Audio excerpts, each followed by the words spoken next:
शाम का वक्त था। सूरज ढल रहा था। आसमान में हल्की लालिमा फैल गई थी।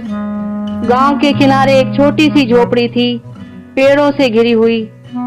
उसी झोपड़ी में एक बूढ़े फकीर रहते थे, बाबा रहमत शाह। उनका चेहरा सुकून से भरा था, आंखों में नूर था, पर कपड़े बहुत सादे थे, जैसे दुनिया की चकाचौंध से कोई लेना देना ही न हो। गांव के लोग कहते थे, बाबा की दुआ में असर है। कोई बीमार होता, कोई दुखी, सब उनकी झोपड़ी पर आते। लेकिन बाबा हमेशा कहते, मैं कुछ नहीं करता बेटा, सब कुछ अल्लाह करता है, मैं तो बस दुआ मांगता हूँ। एक दिन एक अमीर जमींदार अपनी छोटी बेटी को गोद में लेकर आया। बच्ची बहुत बीमार थी, डॉक्टरों ने जवाब दे दिया था। जमींदार की आंखों से आंसू रुक नहीं रहे थे। उसने बाबा के कदमों में बैठकर कहा, बाबा मेरी बेटी को बचा लीजिए, मैं आपको जितना चाहे उतना सोना दे दूंगा।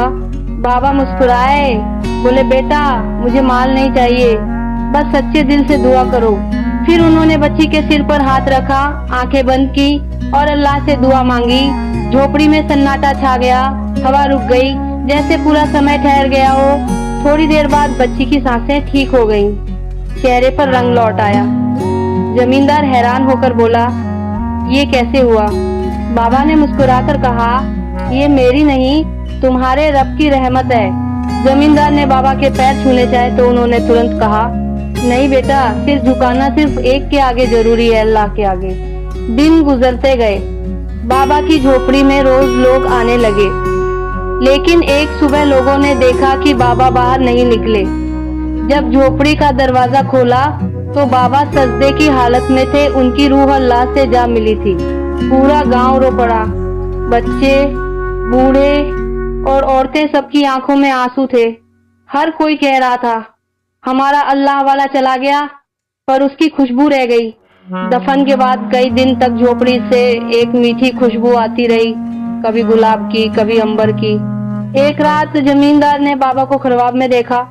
बाबा मुस्कुरा रहे थे, बोले, मैं कहीं नहीं गया बेटा, जहाँ नेकी है, दया है, वहाँ मैं जिंदा हूँ। अल्लाह वाले मिट्टी में नहीं छुपते, दिलों में बसते हैं। अगले दिन जमींदार ने गांव में एक मस्जिद बनवाई। उसके दरवाजे पर लिखा था, उस अल्लाह वाले के नाम जिसने हमें सिखाया कि सच्ची दौलत दुआ होती है। उस दिन से गांव में कोई भूखा नहीं सोता, कोई अकेला नहीं रहता। बाबा रहमत शाह की सीख हर दिल में उतर गई थी कि अल्लाह वालों की पहचान उनके कपड़ों से नहीं, उनके दिल के नूर से होती है।